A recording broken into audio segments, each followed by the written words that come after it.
മതസൗഹാർദ്ദത്തിന് വേണ്ടി ഇപ്പോൾ അവരാണ് ഏറ്റവും കൂടുതൽ ശക്തമായി രംഗത്ത് വരുന്നത്. അതിനുവേണ്ടി അവർ എല്ലാ സ്ഥലത്തും നീർച്ചയും ഉത്സവങ്ങളും ഉണ്ടാക്കാൻ തീരുമാനിച്ചിരിക്കുകയാണ്. വളരെ കൃത്യമായി നമ്മൾ പറയട്ടെ, ഒരു മതം, ആ മതത്തിൽ എന്താശയങ്ങൾ വേണം, എന്താചാരങ്ങൾ വേണമെന്ന് തീരുമാനിക്കുന്നത് ആ സമുദായത്തിന്റെ നേതാക്കന്മാരും പണ്ഡിതന്മാരുമാണ്. മുസ്ലിം സമുദായത്തിൽ നേർച്ച വേണോ വേണ്ടയോ, വേണമെങ്കിൽ എങ്ങനെ, അത് മുസ്ലിം സമുദായത്തിന്റെ നേതാക്കന്മാരാണ് തീരുമാനിക്കേണ്ടത്. ഇത് പണ്ട് മാർക്സിസ്റ്റ് പാർട്ടിക്കാരോട് നമ്മൾ പറഞ്ഞു കൊടുത്തതാ. ശരീഅത്തുമ്മ കൈവച്ച EMSനോട് അന്നത്തെ മുസ്ലിം സമുദായം പറഞ്ഞു കൊടുത്തതാ. ഈ വൈരുദ്ധ്യാധിഷ്ഠിത ഭൗതികവാദം വിശദീകരിക്കുന്നത് പോലെയുള്ള വരട്ടു തത്വവാദവുമായി ഇസ്ലാമിക ശരീഅത്തിന്റെ മേൽ കൈവെക്കരുത് എന്ന് EMSനോട് ഇന്ത്യയിലെ മുസ്ലിം നേതാക്കന്മാർ ഒരിക്കൽ പറഞ്ഞു കൊടുത്തതാ. EMS പോയപ്പോ പുതിയ കുറെ താരങ്ങൾ വന്നുകൊണ്ട് നേർച്ച ഉണ്ടാക്കുമെന്ന് അവകാശപ്പെട്ട് രംഗത്ത് വരികയാണ്. മതസൗഹാർദ്ദം ഉണ്ടാക്കാനാണത്രേ. മതസൗഹാർദ്ദം ഉണ്ടാകണമെങ്കിൽ ഏതെങ്കിലും ഒരു വിശ്വാസികളുടെ വിശ്വാസത്തെ വൈകല്യപ്പെടുത്തിയാണോ സൗഹാർദ്ദം? അങ്ങനെയാണെങ്കിൽ പള്ളികളിൽ നേർച്ച, ചെറുപ്പക്കാര് മദ്യപിച്ചുകൊണ്ട് ഡാൻസ് ചെയ്യുന്നതാണോ മതസൗഹാർദ്ദം? അതല്ലെങ്കിൽ മുസ്ലിം പള്ളികളിൽ ലക്ഷാർച്ചന നടത്തിയാണോ മതസൗഹാർദ്ദം ഉണ്ടാക്കുന്നത്? അങ്ങനെയാണെങ്കിൽ ചോറ്റാനിക്കര അമ്പലത്തിൽ ഇനി ദിക്ർ ഹൽക്കയുമാകാലോ, ഗുരുവായൂർ അമ്പലത്തില് കുത്താറാത്തീപ് വരെ ആവാം. ഇങ്ങനെയാണോ മതസൗഹാർദ്ദം ഉണ്ടാക്കുന്നത്? ഗുരുവായൂർ അമ്പലത്തിൽ എന്ത് ആചാരം വേണമെന്ന് ഹിന്ദു പണ്ഡിതന്മാര് തീരുമാനിക്കട്ടെ.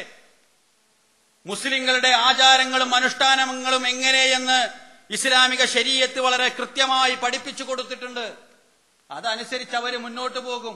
അതല്ലാതെ നീർച്ചയുടെ പേര് പറഞ്ഞുകൊണ്ട് സമുദായത്തിൽ കുഴപ്പമുണ്ടാക്കാൻ ശ്രമിക്കരുത്. ഏത് മതസൗഹാർദ്ദമാണ് നിങ്ങൾ ഈ രാജ്യത്തുണ്ടാക്കാൻ പോകുന്നത്? തിരൂരിലുണ്ടായ ചില സംഭവങ്ങളുടെ പേരിൽ മാർക്സിസ്റ്റ് പാർട്ടി സമാധാനത്തിന്റെ വക്താക്കളായി വരുന്നു. പക്ഷേ അതേ തിരൂരിൽ നിന്നും കിലോമീറ്ററുകൾക്കപ്പുറത്ത് മത്സ്യത്തൊഴിലാളികളായ പാവപ്പെട്ട മത്സ്യത്തൊഴിലാളികളെ വെട്ടിക്കൊലപ്പെടുത്താനും ആക്രമിക്കാനുമുള്ള ശ്രമങ്ങളല്ലേ തിരൂര് കടപ്പുറത്ത്, ഉണ്ണിയാൽ കടപ്പുറത്ത് നടക്കുന്നത്?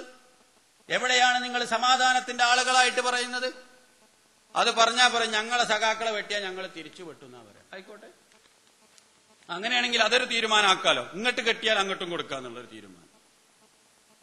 അവിടെയും നിങ്ങൾ മുസ്ലിം സമുദായത്തോടുള്ള കാഴ്ചപ്പാട് എന്താ? മുസ്ലിം സമുദായത്തിന് വരുന്ന എല്ലാ പ്രശ്നങ്ങളും ഞങ്ങൾ ഏറ്റെടുത്തിരിക്കുന്നു എന്നാണ് പറയുന്നത്. അങ്ങനെയാണെങ്കിൽ കേരളത്തിൽ ഒരുപാട് മുസ്ലിങ്ങൾ RSSകാരാൽ കൊല ചെയ്യപ്പെട്ടിട്ടുണ്ട്. അവിടെ നിങ്ങളുടെ പാർട്ടി എടുത്ത നിലപാടെന്താ? തിരിച്ചു വെട്ടണ്ട, അവരെ കേസെങ്കിലും നിങ്ങൾ ഏറ്റെടുത്തോ, അവർക്ക് ആവശ്യമായ സഹായങ്ങൾ കൊടുത്തോ, അവരുടെ കുടുംബങ്ങളെ ആശ്വസിപ്പിച്ചോ. തിരൂരിലെ ഈ സംഭവങ്ങളുടെയൊക്കെ മുമ്പുണ്ടായ യാസിർ കൊലപാതകത്തിൽ അവരുടെ കുടുംബത്തിൽ പോയി അവരെ ആശ്വസിപ്പിച്ചോ? അവരുടെ കുടുംബത്തിന് ജീവിക്കാൻ ആവശ്യമായ ഏതെങ്കിലും സഹായങ്ങൾ നിങ്ങൾ കൊടുത്തോ? പിന്നെ എങ്ങനെ എല്ലാ പ്രശ്നങ്ങളും നിങ്ങൾ ഏറ്റെടുത്തു എന്ന് പറയാം? ഈ സാധാരണ മുസ്ലിം വേണ്ട, പാർട്ടി സഖാവായ ഒരു മുസ്ലിം കൊല ചെയ്യപ്പെട്ടാൽ നിങ്ങളെ നിലപാടെന്താ? തിരുവനന്തപുരം ജില്ലയിലെ ദിൽഷാദ്, അത് പോട്ടെ, തിരുവനന്തപുരത്ത് ഞങ്ങൾക്ക് അങ്ങനെ സ്വഭാവം ഇല്ലാന്ന് വെക്കുക. കണ്ണൂരിൽ ഏതായാലും ആ സ്വഭാവം ഉണ്ടല്ലോ. കണ്ണൂരിലല്ലേ വാഹി അഷ്റഫ് കൊല്ലപ്പെടുന്നു, ഉളിയിൽ യാക്കൂബ് എന്ന് പറയുന്ന CPM-കാരൻ കൊല്ലപ്പെടുന്നു. അവിടെ പാർട്ടി എടുത്ത നിലപാടെന്താ? തിരിച്ചടിച്ചോ?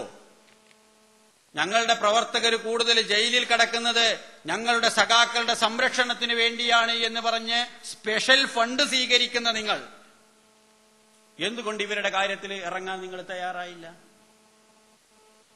ഇതൊക്കെ ഇങ്ങനെയായിട്ടും അവർ പറയുന്നു ഞങ്ങളാണ് സമുദായത്തിന്റെ ആളുകൾ എന്ന് പറഞ്ഞുകൊണ്ടിരിക്കുന്നു. മാത്രമല്ല, കേരളത്തിലെ മതസൗഹാർദ്ദം തകർക്കാനുള്ള ഏറ്റവും മോശമായ ശ്രമങ്ങൾ ഇവർ ഈ സംഗതിയിൽ നടത്തിക്കൊണ്ടിരിക്കുകയാണ്. കേരളത്തിലെ RSSകാരും മുസ്ലിങ്ങളും ശത്രുതയിലാണ്. അത് ഇന്ത്യ രാജ്യത്ത് മുഴുവനും ശത്രുതയിലാണ്. പക്ഷേ ആ ശത്രുത മുതലെടുത്തുകൊണ്ട് കലക്കവെള്ളത്തിൽ മീൻ പിടിക്കാൻ ശ്രമിക്കുന്നത് ഒരു പുരോഗമന പ്രസ്ഥാനത്തിന് യോജിച്ചതാണോ?